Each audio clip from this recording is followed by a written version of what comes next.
menjelaskan perbedaan teknik shibori dengan teknik pencelupan lain.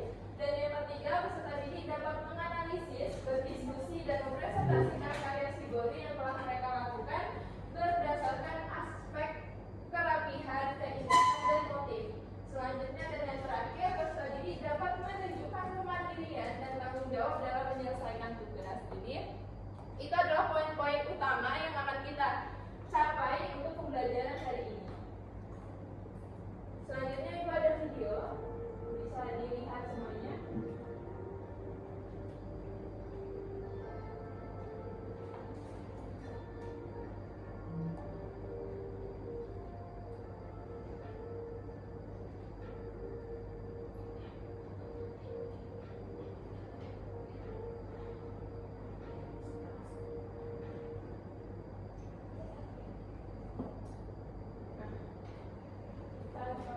Maksudnya apa yang bisa diambil atau dianalisis dari video yang telah ditampilkan tadi.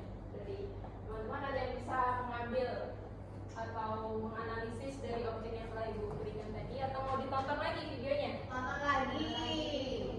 Udah lihat. Bisa dianalisis itu di video ada apa ya? Ada apa yang lagi menganalisis? Apa yang bisa analisis dari video yang ibu sampaikan? Lainnya diberi benang, Bu. Dari benang bisa jadi motif yang indah. Iya, betul. Terus ada lagi? Menggunakan warna yang star. Ya, betul. Oke. Dari video itu kita bisa melihat bagaimana proses pembuatan shibori yang mulai dari pengikatan, lalu pencelupan hingga finishing dan menjadi sebuah karya, sebuah baju seperti ini. Selanjutnya ada, oke, ibu akan menjelaskan apa itu shibori. Shibori adalah salah satu cara pencelupan tekstil di Jepang sejak abad ke-8. Shibori berasal dari Jepang. Kerajinan profesional ini dipraktekkan di seluruh dunia. Tradisi shibori telah ada di Timur Tengah dan juga di belahan benua India. Sekarang diikuti secara aktif di Cina Selatan, Afrika Barat, Indonesia, bangsa Himalaya, dan di daerah barat India. Shibori berasal dari kata benda Jepang, akar shiboru, yang berarti untuk memeras, diremas, atau ditekan. Terjemahan yang paling mendekati adalah dibentuk tahan celup. Di awal tahun 1990, beberapa produsen generasi muda dan pengrajin shibori dihadapkan pada kenyataan bahwa teknik yang berusia berabad-abad, sumber mata pencaharian mereka tidak akan bertahan di milenium berikutnya. Sehingga mereka memutuskan untuk melestarikannya dengan mempromosikan tekstil shibori ke dalam dan luar Jepang. Hal ini menyebabkan diadakannya First International Shibori Symposium di Nagoya pada tahun 1992 dan berikutnya dibentuk World Shibori Network atau jaringan shibori dunia yang dimulai dari pengembangan kolaborasi dan perancang busana. Jadi itu sejarah singkatnya ya, sejarah singkat untuk shibori sendiri itu mereka dari Jepang, seperti yang sudah dijelaskan itu dari Jepang dan dari abad ke-8 yang mana dulu itu hanya para petinggi-petinggi negara yang menggunakan teknik ini. Jadi dulu itu hanya digunakan untuk desain kimono. Pasti teman-teman semua tahu kan kimono apa? Tahu. Dari situ dibuat dari teknik ini, teknik shibori dengan berbagai macam teknik nanti yang akan kita pelajari. Nah, karena perkembangan zaman, semakin berkembangnya zaman, akhirnya timbul rasa seperti kayak ini, seperti dihadapkan akan kenyataan bahwa teknik yang berusia berabad-abad ini akan rusak apabila di generasi selanjutnya tidak dilestarikan. Jadi Jepang sendiri melakukan pelestarian dengan melakukan First International Shibori Symposium dan melakukan World Shibori Network. Selanjutnya, Ibu ada perbedaan antara shibori dengan teknik lain. Shibori sendiri diambil dari bahasa Jepang dan diadaptasi ke Indonesia yang sering disebut jemputan sederhana, yang memiliki ciri khas menggunakan teknik lipat, ikat, jepit, atau lilit. Nah, ini ada nama-namanya seperti Kitajime, Harashi, Kumo, dan Kamako. Shibori sendiri juga memiliki motif yang cenderung abstrak, spontan, dan hasilnya tidak terduga. Nah, perbedaannya dari batik jemputan biasa disebut kain pelangi, yaitu memiliki motif tradisional seperti belah ketupat, kulit kering, kotak, dan zigzag. Motif teratur sesuai dengan tradisi dan bersifat kearifan lokal. Adapun ikat celup tie-dye memiliki pola tradisional lebih linear, misalnya tetesan air pada titik atau motif khas sasaringan, yang mana motif ini dulunya dianggap kain sakral untuk pengobatan, sehingga jemputan dan ikat celup menjadikan kearifan lokal dan identitas suatu daerah.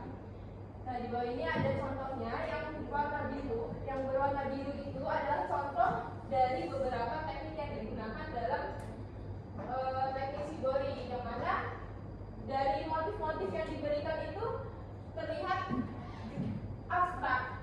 Walaupun sama, ada beberapa yang sama motifnya, tetapi untuk ukuran dan bentuknya terlihat seperti abstrak. Lalu di bagian paling ujung itu, yang bagian paling kanannya ibu, itu ada contoh kain jemputan yang memiliki motif yang teratur, juga sejajar sesuai dengan yang diinginkan. Jadi nanti murid-murid bisa melihat ya, ini adalah contoh kain jemputan. Kain jemputan yang mana kain jemputan itu sudah tertata akan motif-motifnya, terus juga sesuai dengan ininya ya, sesuai dengan apa namanya? Sesuai dengan keinginan dari seorang pengrajin tersebut. Sedangkan dari tie-dye sendiri itu hampir sama seperti tie-dye. Sedangkan dari shibori sendiri itu hampir sama dengan tie-dye, namun mostly atau ininya motifnya itu terlihat gradasi dan terlihat abstrak. Namun di sinilah keunikan yang bisa kita lihat dari kain shibori. Oke, selanjutnya itu ada jenis lipatan dan ikatan shibori. Yang pertama itu ada teknik kanoko shibori, yaitu teknik ini disebut juga celup ikat. Beberapa bagian kain diikat menggunakan benang atau karet untuk mendapatkan motif yang diinginkan. Selanjutnya ada teknik nui shibori. Pada proses ini menggunakan running stitch sederhana dan kain ditarik bersamaan agar menjadi ketat. Selanjutnya diikat dan dicelup. Proses ini merupakan proses yang membutuhkan banyak waktu dan digunakan untuk membuat motif-motif tradisional yang rumit. Selanjutnya ada kumo shibori. Pada teknik ini kain dilipat dan diikat sangat berdekatan dan digunakan untuk membuat motif-motif berbentuk lingkaran. Itu adalah beberapa teknik yang digunakan untuk pencelupan atau ikatan shibori. Nah, ini ada contoh teknik yang digunakan. Teknik kanoko shibori itu hampir sama seperti teknik jemputan. Jadi nanti hasilnya itu akan berbentuk bulat-bulat seperti kita melakukan teknik kegiatan jemputan. Selanjutnya itu ada teknik nui shibori. Itu hampir sama kayak teknik ini, kita menjelujur kain. Jadi kita menjelujur kain sesuai dengan pola atau motif yang kita inginkan. Selanjutnya kain itu ditarik sekuat-kuatnya sampai kain itu terlihat rapat.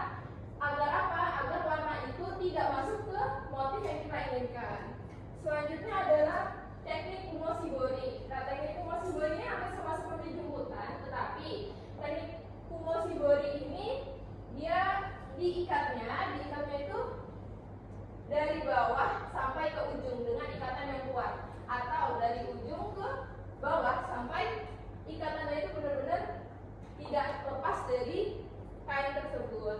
Nah, ini ada contohnya, itu seperti teknik kanoko shibori seperti kain jemputan. Terus teknik nui itu atau teknik ori nui shibori itu seperti itu, ada bekas-bekas jelujur ya di gambarnya. Terus itu ada teknik kumo shibori, itu teknik yang tadi yang diikat dari ujung sampai ke bagian yang bawahnya. Terus ini ada lagi teknik, selanjutnya ada teknik suji shibori. Pada teknik ini kain dilipat dan diikat menggunakan tali, kemudian dicelup. Kain yang tidak diikat merupakan tahapan yang paling penting. Jangan sampai merusak bahan. Setelah proses ikat dan pencelupan, bahan di steam dan dibentangkan untuk menghilangkan kerutan. Selanjutnya itu ada arashi, adalah metode dengan melilitkan kain yang sudah dilipat terlebih dahulu ke bagian luar pipa secara diagonal, kemudian dililitkan kembali, mengumpulkan kain didorong ke salah satu pipa hingga berkerut rapat. Nah, untuk teknik suji shibori ini dia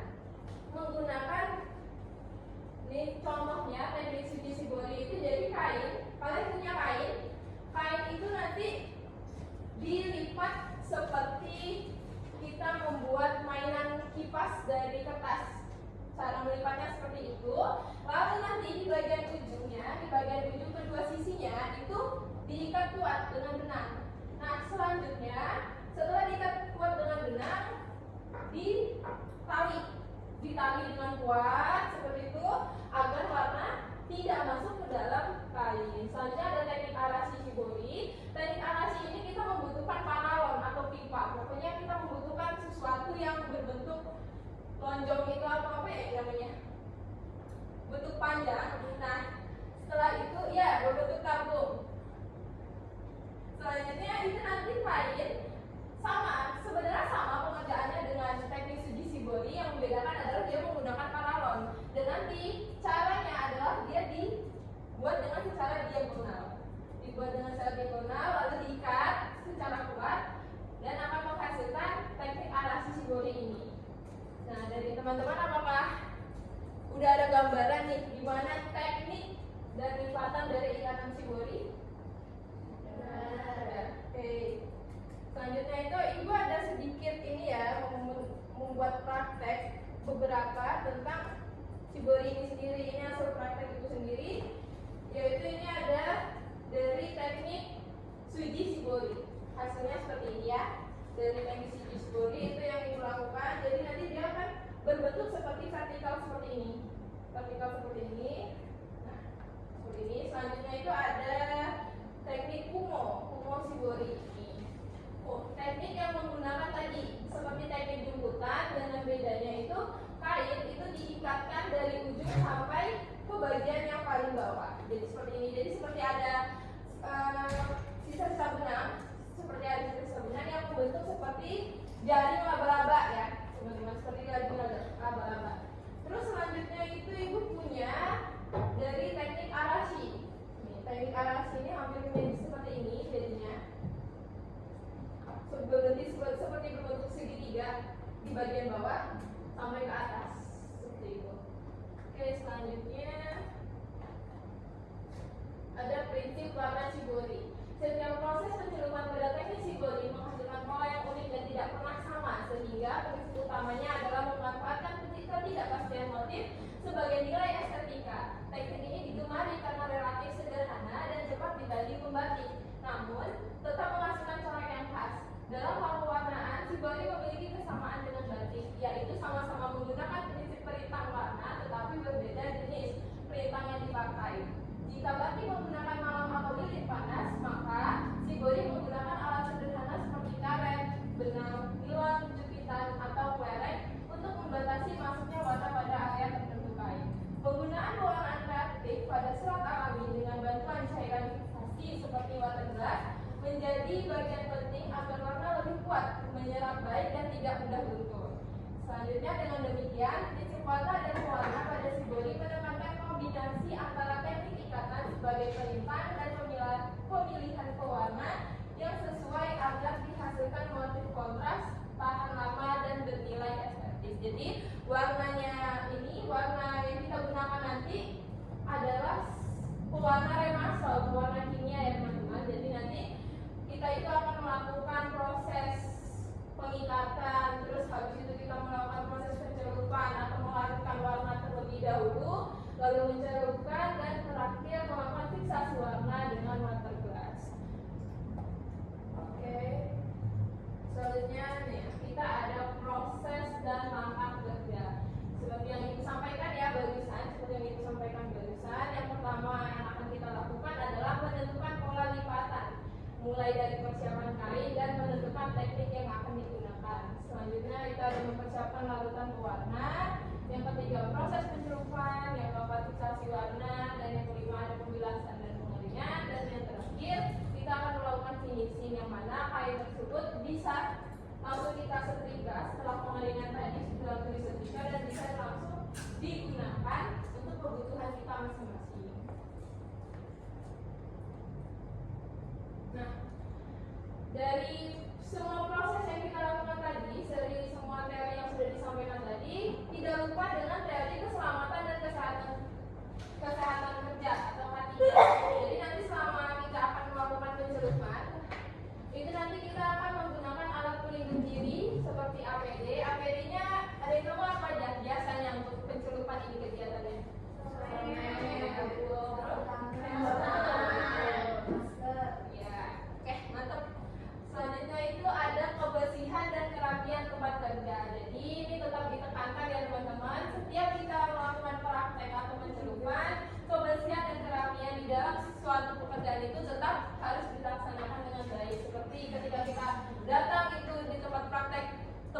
bersih berarti nanti kita pulang harus bersih juga. Selanjutnya itu ada penanganan bahan kimia. Di sini penanganan bahan kimia itu tidak mencampur bahan secara sembarangan serta menyimpan di wadah yang aman. Jadi tidak sembarang melakukan pencampuran warna. Semua itu ada takaran dan prosedurnya. Selanjutnya itu ada pencegahan bahaya lingkungan yang mana nanti ketika kita akan melakukan praktek itu supaya hasil pewarnaannya tidak dibuang secara sembarangan tetapi nanti dikumpulkan kembali dan nanti pewarnanya bisa digunakan untuk pencelupan selanjutnya. Selanjutnya ada keselamatan diri dan teman.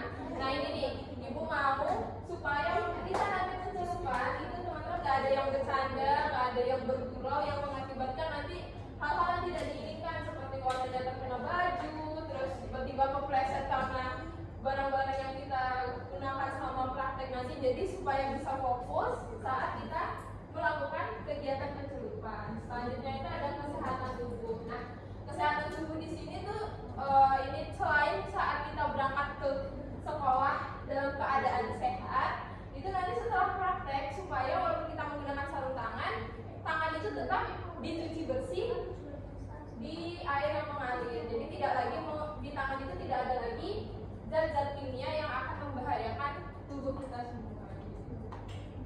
Oke, selanjutnya. Nah, selanjutnya adalah diskusi. Jadi, ibu ada beberapa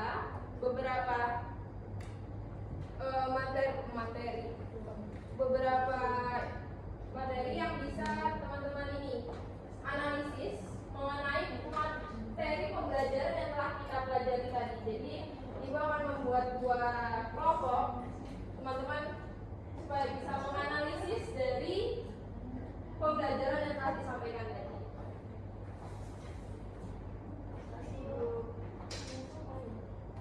Makasih Bu. Oke, ibu kasih waktu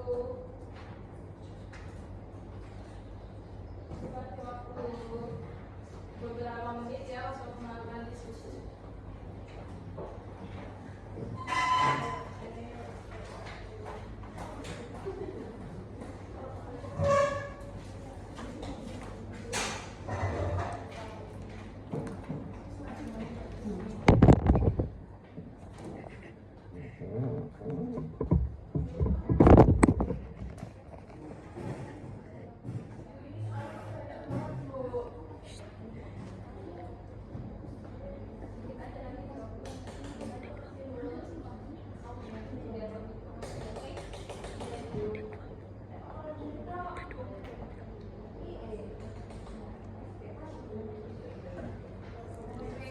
Teman-teman bisa udah kembali ke tempatnya ya masing-masing. Mungkin dari kelompok 1 bisa mempresentasikan.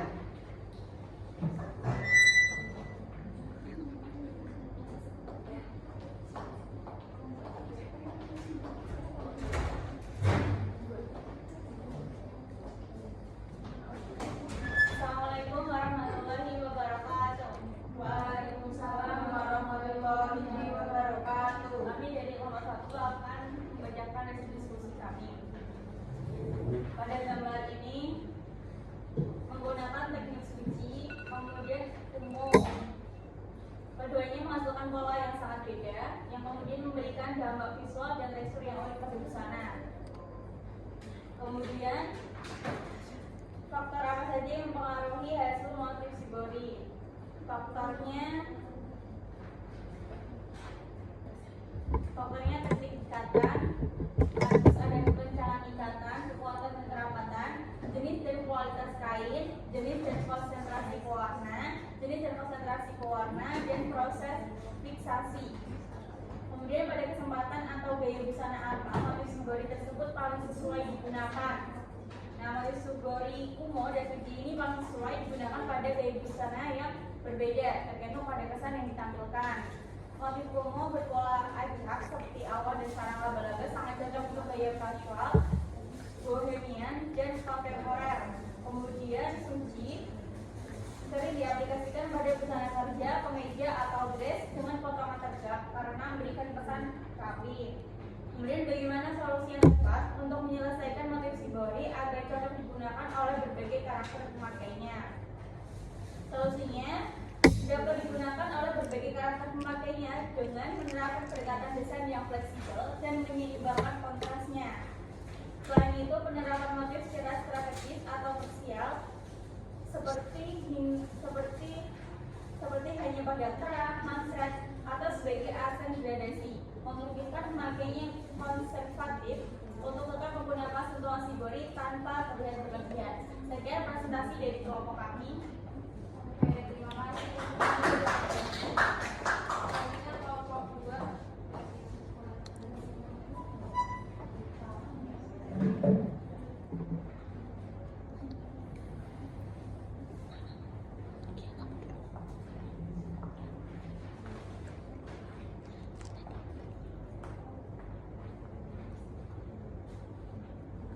Assalamualaikum warahmatullahi wabarakatuh. Waalaikumsalam warahmatullahi wabarakatuh.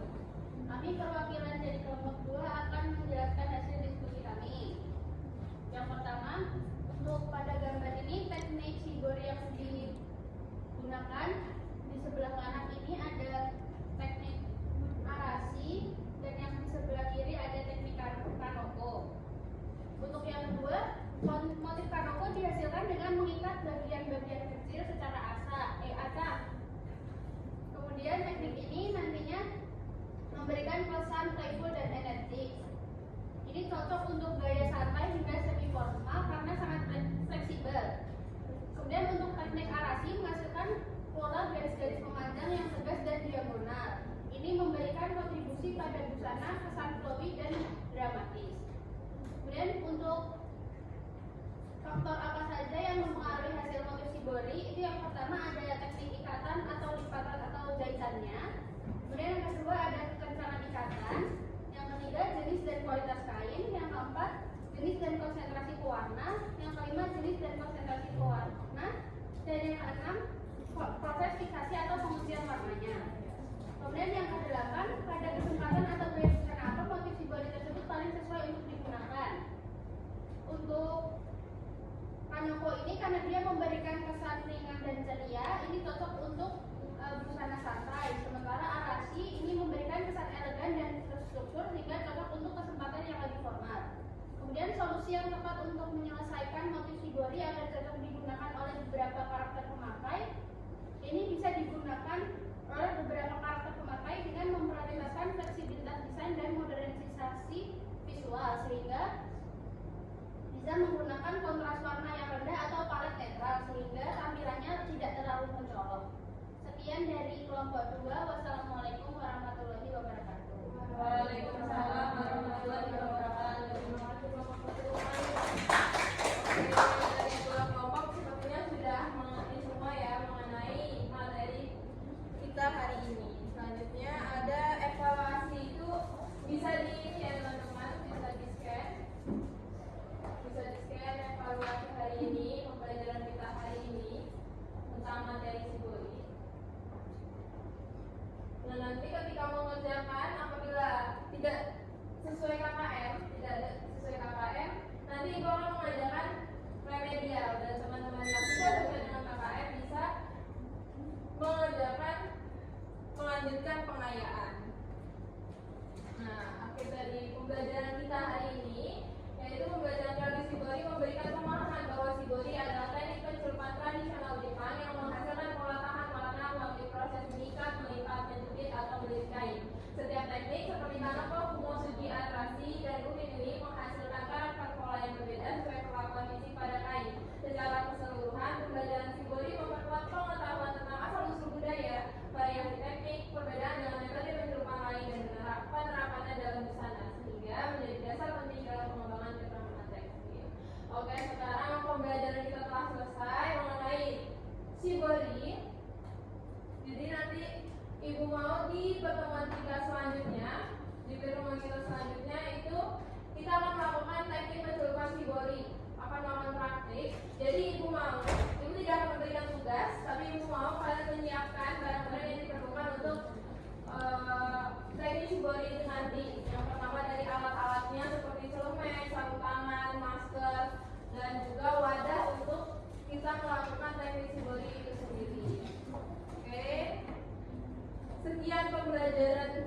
kita